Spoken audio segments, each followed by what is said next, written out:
ഞാനിപ്പോൾ തിരികെ IMA ഭാരവാഹി കൂടിയായ ഡോക്ടർ രാജീവ് ജയദേവൻ നമുക്കൊപ്പം ചേരുന്നു. ഡോക്ടർ, ഒരു മാസത്തിനിടെ 5 മരണം എന്ന് പറയുക, അതിൽ ഇപ്പോഴും 3 കുട്ടികൾ ഉൾപ്പെടെ 10ഓളം പേർ ചികിത്സയിൽ തുടരുന്ന ഒരു സാഹചര്യം. ഈ പലപ്പോഴും അമീബിക് മസ്തിഷ്ക ജ്വരത്തിന് ഉറവിടം കണ്ടെത്താനാകാത്ത വലിയൊരു വിഷയമുണ്ട്.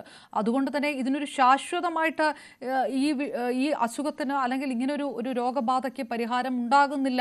ഓരോ മരണം ഉണ്ടാകുമ്പോൾ ഇത് ചർച്ച ചെയ്തു കളയേണ്ടി വരുന്ന ഒരു സാഹചര്യം. എങ്ങനെയാണ് ഇത് മെഡിക്കൽ ഫീൽഡ് കാണുന്നത്? നമ്മൾ ഇതിനെ നോക്കുന്നത് അതിന്റെ ബിഗ് പിക്ചർ നമ്മൾ ആദ്യം മനസ്സിലാക്കണം. അതായത് മസ്തിഷ്കത്തെ ബാധിക്കുന്ന അണുബാധകളുടെ കണക്ക് ആദ്യം നോക്കുക. അപ്പോൾ ഭാരതത്തിൽ ഇപ്പോൾ ഒരു വർഷം 10,000 പേർക്കാണ് ഈ മസ്തിഷ്ക ജ്വരം ഉണ്ടാകുന്നതെങ്കിൽ അതിൽ 95% വൈറസും ബാക്ടീരിയകളുമാണ്. ഈ അമീബ എന്ന് പറയുന്നത് വളരെ വളരെ അപൂർവമായിട്ട് മാത്രമേ ഈ സംഖ്യയിൽ പെടുന്നുള്ളൂ. പക്ഷെ ഈ അമീബയുടെ പ്രത്യേകത, നമ്മൾ ഈ മസ്തിഷ്ക ജ്വരം സംശയിക്കുന്ന രോഗിയിൽ, അത് രോഗബാധ എന്തും ആയിക്കൊള്ളട്ടെ, അതിൽ ആ രോഗിയിൽ അമീബയുണ്ടോ എന്ന് കൃത്യമായ ഒരു പരിശോധന സ്പെഷ്യലായിട്ട് നടത്തിയാൽ മാത്രമേ ഇത് കണ്ടെത്താൻ സാധിക്കുകയുള്ളൂ. അത്തരം പരിശോധനകൾ കേരളത്തിൽ ഇപ്പോൾ വ്യാപകമായിട്ട് നടത്തുന്നതിനാലാണ് ഇത് കണ്ടെത്താൻ സാധിക്കുന്നത്. അല്ലാതെ ഈ രോഗം കൂടുന്നതായിട്ടല്ല നമ്മൾ അതിനെ കാണേണ്ടത്. നമുക്കറിയാം, നമ്മുടെ അയൽ സംസ്ഥാനങ്ങളിലായിട്ടുള്ള കർണാടകവും തമിഴ്നാട്ടിലും കേരളത്തെക്കാൾ കൂടുതൽ മസ്തിഷ്ക ജ്വരങ്ങൾ എല്ലാ വർഷവും റിപ്പോർട്ട് ചെയ്യുന്നുണ്ട്. അപ്പോൾ അവിടെ ഇത്രയും അധികം പരിശോധനകൾ ഈ അമീബയുടെ കാര്യത്തിൽ നടത്തുന്നുണ്ടോ എന്നെനിക്ക് സംശയമുണ്ട്. കേസുകൾ റിപ്പോർട്ട് ചെയ്യപ്പെട്ടിട്ടുണ്ടെങ്കിലും കേരളം ചെയ്യുന്ന അത്രയും വ്യാപകമായിട്ട് ഈ മസ്തിഷ്ക അണുബാധയുടെ ഉറവിടം, അതായത് എന്താണ് ഇതിന്റെ എക്സാക്ട് ഓർഗാനിസം എന്ന് കണ്ടെത്താൻ നമ്മൾ നടത്തുന്ന ശ്രമങ്ങളുടെ ഫലമാണ് നമ്മളീ കാണുന്നത്. അതുകൊണ്ട് ജനങ്ങൾക്കിടയിൽ ഇങ്ങനെ പരിഭ്രാന്തി ഉണ്ടാകേണ്ട കാരണമില്ല. കേരളത്തിൽ പുതിയ രോഗം പടർന്നു പിടിക്കുന്നു, അങ്ങനെയല്ല. ഈ അമീബകൾ, ഫ്രീ ലിവിംഗ് അമീബകൾ നമ്മുടെ പരിസ്ഥിതിയുടെ ഭാഗമാണ്. അതിൽ ഫ്രീ ലിവിംഗ് അമീബകളിൽ 3-4 എണ്ണം മാത്രമാണ് ഈ മനുഷ്യന്റെ മസ്തിഷ്കത്തിൽ ഇത്തരം അണുബാധയുണ്ടാക്കുന്നത്. നമ്മുടെ പൈപ്പുകളിലും വാട്ടർ ടാങ്കുകളിലും കിണറുകളിലും എല്ലാം ഫ്രീ ലിവിംഗ് അമീബകളുണ്ട്.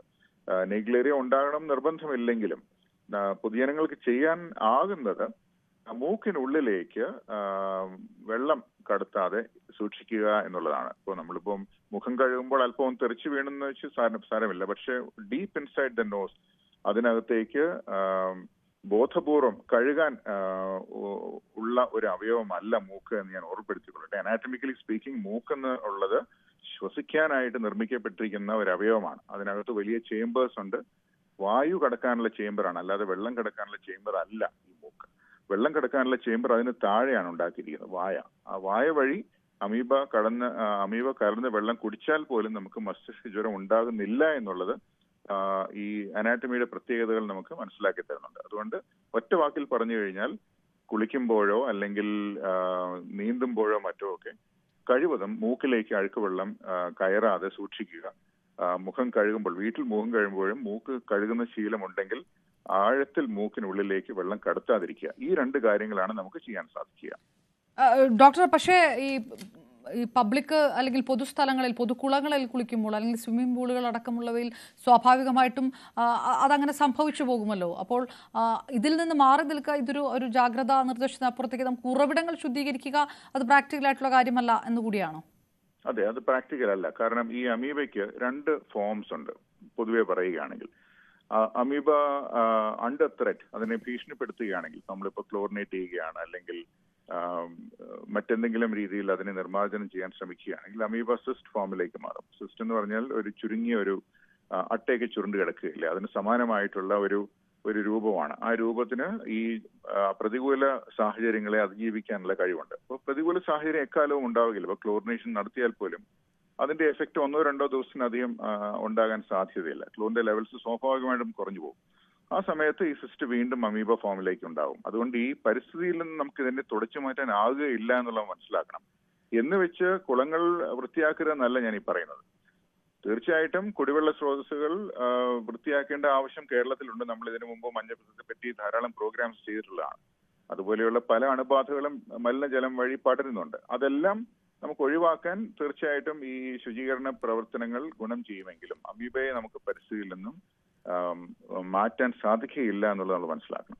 ഒറ്റ കാര്യമുണ്ട് ഡോക്ടർ, ഇപ്പോൾ ഒരു 10ഓളം പേര് ചികിത്സയിലാണ്, അതിൽ 3 കുട്ടികളടക്കമുണ്ട്.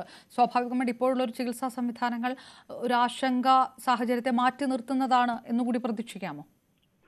തീർച്ചയായും. കാരണം നമ്മളിപ്പോ ഇതിന്റെ ചരിത്രം എടുക്കുക, ഏതൊരു പ്രോബ്ലം നോക്കുമ്പോൾ നമ്മൾ അതിന്റെ ഹിസ്റ്ററി നോക്കാം. ഹിസ്റ്ററി 1971 ബംഗാളിൽ ആണ് ഇത് ആദ്യം കണ്ടെത്തുന്നത് ഇന്ത്യയിൽ. അത് കണ്ടെത്താനുള്ള കാരണം ഡോക്ടർമാർ അന്വേഷിച്ചുകൊണ്ട് മാത്രമാണ്, അല്ലാതെ പുതിയ രോഗമായി കണ്ടെത്തിയതില്ല. അവിടെയുള്ള ഡോക്ടർമാർ, 2 ഡോക്ടർമാർ തീരുമാനിച്ചു നമുക്ക് ഇനി ഇപ്പോൾ വരുന്ന കുട്ടികൾക്ക് ഈ ഇത്തരം അമീബ ഉണ്ടോ എന്ന് നമുക്ക് നോക്കിക്കളയാന്ന് വെച്ചാൽ ശരിയാണ്, അവർക്ക് അമീബകൾ ഉണ്ടായിരുന്നു. അതിൽ തന്നെ ആദ്യത്തെ കുട്ടി രക്ഷപ്പെടുകയും ചെയ്തു. അപ്പോ at least according to their reports, ഇപ്പൊ 1971 റിപ്പോർട്ടിന്റെ ആക്യുറസി എത്രത്തോളം ഉണ്ടെന്ന് നമുക്കിപ്പോ ഒരു 30 വർഷത്തിന് ശേഷം നമുക്ക് പറയാൻ സാധിക്കുകയില്ലെങ്കിലും, അല്ലെങ്കിൽ 60 വർഷത്തിന് ശേഷം നമ്മൾ പറയാൻ സാധിക്കുകയില്ലെങ്കിലും, കീ ഇതാണ്. അതായത് ഒരു മസ്തിഷ്ക ജ്വരത്തിന്റെ ലക്ഷണങ്ങൾ കണ്ടു കഴിഞ്ഞാൽ, അതായത് പനി, തലവേദന, ഛർദി, ഇത് 3ഉം ഒരുമിച്ച് വരുന്ന അവസ്ഥയിൽ അത് മസ്തിഷ്ക ജ്വരം ആദ്യം നമ്മൾ എക്സ്ക്ലൂഡ് ചെയ്യണം. എല്ലാവർക്കും ഉണ്ടാകണമെന്നില്ല, എങ്കിലും പിന്നെ നമ്മൾ അന്വേഷിക്കേണ്ടത് ഇത് എന്തുകൊണ്ട് ഉണ്ടാകുന്നു എന്നുള്ളതാണ്. അപ്പോൾ അതിനുള്ള പരിശോധനകൾ ചെയ്ത് ഉടൻ തന്നെ അതിന്റെ ചികിത്സകൾ സ്റ്റാർട്ട് ചെയ്യുകയാണെങ്കിൽ രോഗി രക്ഷപ്പെടാനുള്ള സാധ്യത കൂടുതലാണ്. അതുകൊണ്ട് തന്നെയാണ് കേരളത്തിൽ ഇപ്പോ നമുക്ക് അമീബിക് മസ്തിഷ്ക ജ്വരം നേരത്തെ കണ്ടെത്തി ചികിത്സിക്കാൻ സാധിക്കുന്നുണ്ട്. മറ്റു പലയിടങ്ങളിലും മുൻപൊക്കെ മറ്റൊരു ഉറവിടവും ലഭിക്കാതെ കേസ് തെളിയാതെ വരുമ്പോഴാണ് പിന്നീടാണ് ഇത് കണ്ടെത്തുന്നത്. അതുകൊണ്ട് നമുക്ക് നേരത്തെ കണ്ടെത്താനുള്ള സാഹചര്യം ഉള്ളതിനാലാണ്, അതുപോലെ മെച്ചപ്പെട്ട ചികിത്സ കൊടുക്കാനുള്ള മരുന്നുകളും സംവിധാനങ്ങളും എക്സ്പീരിയൻസ് ഉള്ള മെഡിക്കൽ ടീമും ഉള്ളതുകൊണ്ട് തീർച്ചയായിട്ടും നമ്മളുടെ സർവൈവൽ റേറ്റ്സ് പൊതുവെ ബെറ്റർ ആണ്. അപ്പോൾ ചുരുക്കി പറഞ്ഞു കഴിഞ്ഞാൽ നേരത്തെ കണ്ടെത്താനായാൽ നല്ലത്. അതിനേക്കാളും നല്ലത് ഇത് വരാതെ നോക്കുക. വെള്ളത്തിലും മറ്റും ഇറങ്ങുന്നവർ ഡോക്ടർ, അതിൽ ഒരുപക്ഷെ ജനങ്ങൾക്കുള്ള ഒരു ആശങ്ക ഈ പൊതുസ്ഥലങ്ങളിൽ കുളിക്കുമ്പോൾ വരുന്ന അസുഖം, അതല്ലെങ്കിൽ പുഴകളും കുളകളിലും ഒക്കെ. പക്ഷെ കേരളത്തിൽ മിക്കവരും ഒന്നുമില്ലെങ്കിൽ കോർപ്പറേഷൻ വാട്ടർ, അതല്ലെങ്കിൽ കിണറിലെ വെള്ളം പമ്പ് ചെയ്ത്, അപ്പോൾ അത് രണ്ടും, ക്ലോറിനേറ്റഡ് വാട്ടർ ഒരു വശത്ത്, അതല്ലെങ്കിൽ കിണറുകളിലെ വെള്ളം, അവിടെ ഈ അമീബ ഉണ്ടാവാനുള്ള സാധ്യതയുണ്ടോ? തീർച്ചയായും എല്ലാ വെള്ളത്തിലും ഉണ്ട് എന്നില്ലെങ്കിലും മറ്റേ നമുക്കിപ്പോ അത് ശാസ്ത്രീയമായിട്ട് പറയുകയാണെങ്കിൽ നമ്മൾ വെള്ളം ഒഴുകുന്നത് പൈപ്പിനകത്തുകൂടിയാണ്, അല്ലെ? വീട്ടിനകത്തേക്ക് വെള്ളം വരുന്നത് പൈപ്പിനകത്തുകൂടിയാണ്. നമ്മൾ ഈ പൈപ്പ് ഒന്ന് ശാസ്ത്രീയമായിട്ട് ജസ്റ്റ് ഫോർ ഒരു എക്സ്പെരിമെന്റ് സേക്ക് ഒന്ന് മുറിച്ചു നോക്കിക്കഴിഞ്ഞാൽ അതിനുള്ളിൽ നമ്മൾ വെള്ളം എടുത്ത് നോക്കിക്കഴിഞ്ഞാൽ അതിനകത്തൊരു വഴുവഴുപ്പുണ്ടാകും, അല്ലെ? വെള്ളം ഒഴുകുന്ന പൈപ്പാണെങ്കിൽ അതിനകത്ത് വഴുവഴുപ്പുണ്ടാകും. ഈ വഴുവഴുപ്പിന് നമ്മൾ ടെക്നിക്കലായിട്ട് പറയുന്നത് ബയോഫിലിം എന്നാണ്. അതായത് ഒരു ജീവിക്കുന്ന ഒരു പ്രതലമാണത്. അതിനകത്ത് ബാക്ടീരിയകൾ ഉണ്ടാവും, ആൽഗ ഉണ്ടാവും, അമീബകൾ ഉണ്ടാവും. അതൊരു ഈക്കോ സിസ്റ്റമാണ്. ആ പൈപ്പിനകത്തൂടെ വെള്ളം നിരന്തരം ഒഴുകുന്നുണ്ടെന്ന് ശരിയാണെങ്കിലും അതിനകത്ത് ബയോഫിലിം ഉണ്ടാവും. ഈ ബയോഫിലിമിൽ ചിലപ്പോൾ അമീബകൾ കണ്ടെന്നിരിക്കാം. അങ്ങനെ സ്ഥിരീകരിക്കപ്പെട്ടിട്ടുണ്ട്. അതായത് വീട്ടിനുള്ള പൈപ്പിനും ടാപ്പിനകത്തും സിങ്കിനകത്തും എല്ലാം തന്നെ അമീബകൾ സ്വാഭാവികമായിട്ട് ഉണ്ടാകാനിടയുണ്ട്. ഈ രോഗമുണ്ടാക്കുന്ന അമീബകൾ എല്ലായ്പ്പോഴും ഉണ്ടാകണമെന്നില്ല, എങ്കിലും അതുകൊണ്ടാണ് പറയുന്നത് നമ്മൾ ഒരു വ്യക്തിക്ക് റിസ്ക് കുറയ്ക്കണമെങ്കിൽ ഏറ്റവും എഫക്റ്റീവ് ആയിട്ടുള്ളത്, ഈവൻ നമ്മളിപ്പോ നീന്തൽക്കുളത്തിൽ ഇറങ്ങുകയാണെങ്കിൽ പോലും മൂക്കിനുള്ളിൽ വെള്ളം കയറാതെ നീന്താനുള്ള രീതികളുണ്ട്. ക്ലിപ്പ് വെക്കുന്നത് എത്രത്തോളം പ്രാക്ടിക്കൽ ആണെന്ന് എനിക്ക് അറിയില്ലെങ്കിലും അതിന്റെ ട്രെയിനിങ്ങും മറ്റും നടത്തുമ്പോൾ കൃത്യമായിട്ട് ഓഫ് കോഴ്സ് നീന്തൽക്കുളമാകുമ്പോൾ ക്ലോറിനേറ്റ് ചെയ്യാൻ പറ്റും. പക്ഷെ നമ്മളൊരു പുഴയിലോ മറ്റോ നീന്തുകയാണെങ്കിൽ, അല്ലെങ്കിൽ നീന്തൽ പഠിക്കുകയാണെങ്കിൽ തീർച്ചയായിട്ടും മൂക്കിനകത്തേക്ക് പരമാവധി വെള്ളം കയറാതെ നോക്കുക. വെള്ളം കയറിയാൽ ഉടനെ ഇത് വരുമെന്നൊന്നും പറയുന്നില്ല, എങ്കിലും കേരളത്തിലെ ഹിസ്റ്ററി നോക്കുകയാണെങ്കിൽ എല്ലാവരും ഈ കുളങ്ങളിലും പുഴകളിലും നീന്തിയവർക്കല്ല ഇത് വന്നിരിക്കുന്നത്. ഇതിലൊന്നും ഇറങ്ങാത്തവരിലും വന്നിട്ടുണ്ട്. അപ്പോൾ തീർച്ചയായിട്ടും ഇത് കിണറ്റിലെ വെള്ളത്തിൽ നിന്നോ അല്ലെങ്കിൽ പൈപ്പിലെ വെള്ളത്തിൽ നിന്നോ ആകാനും ഇടയുണ്ട്. ഇങ്ങനെ പൈപ്പിലെ വെള്ളത്തിൽ നിന്നും വന്നിട്ടുള്ള നിരവധി കേസ് റിപ്പോർട്ട്സ് മെഡിക്കൽ ലിറ്ററേച്ചറിൽ സുലഭമാണ്. ആ അടിസ്ഥാനത്തിലാണ് ഞാൻ ഈ പറഞ്ഞത്, നമ്മളുടെ വ്യക്തിഗതമായിട്ടുള്ള റിസ്ക് കുറയ്ക്കാൻ നമുക്ക് ചെയ്യാൻ സാധിക്കുന്നത് മൂക്കിനുള്ളിലേക്ക് കടത്താതിരിക്കുക എന്നതാണ്. ഓക്കെ, വളരെ നന്ദി. ഡോക്ടർ രാജീവ് ജയദേവനാണ് വിവരം നൽകിയത്. MS ദിനേഷ് കുമാറിനെക്കുട്ടി. അനീഷ്, ഡോക്ടർ പറഞ്ഞ് നടത്തുന്നത് ഇത് കൃത്യമായൊരു ട്രീറ്റ്മെൻറ്റ്, ഇപ്പോൾ ഒരു മരണം റിപ്പോർട്ട് ചെയ്യപ്പെട്ടിരിക്കുന്നു. പക്ഷേ ആശുപത്രിയിലുള്ളവർക്ക് ആശങ്കപ്പെടേണ്ട സാഹചര്യം ഇല്ലാത്ത രീതിയിലേക്ക് നമുക്ക് അതിനുള്ളൊരു പ്രിക്കോഷൻ ഉണ്ട് എന്നുള്ളതാണ്.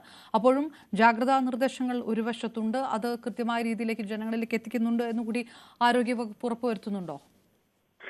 തീർച്ചയായും അത് കൃത്യമായ ആദ്യ സമയങ്ങളിൽ തന്നെ കണ്ടെത്തി കഴിഞ്ഞാൽ, ഈ ഡോക്ടർ നേരത്തെ സൂചിപ്പിച്ചിരുന്ന പനിയും ശബ്ദവും തലവേദനയും കടക്കുന്ന ലക്ഷണങ്ങൾ കണ്ടെത്തുമ്പോൾ തന്നെ പ്രോട്ടോകോൾ അനുസരിച്ചപ്പോൾ ഈ അമീബിക് മസ്തിഷ്ക ജ്വരത്തിന്റെ പരിശോധനകൾ നടത്താറുണ്ട്. ഈ കുളങ്ങൾ തിരിച്ചറിയാറുണ്ട്. ഒപ്പം ഈ കുളങ്ങൾ ഉപയോഗിച്ചവർ അല്ലെങ്കിൽ ഈ കിണറ്റിലെ വെള്ളം ഉപയോഗിച്ച മറ്റുള്ള ആളുകളെയും ഒക്കെ തിരിച്ചറിഞ്ഞ് ചികിത്സ നടത്തുന്ന ഒരു രീതിയിലേക്ക് തന്നെ കാര്യങ്ങൾ നീങ്ങുന്നുണ്ട്.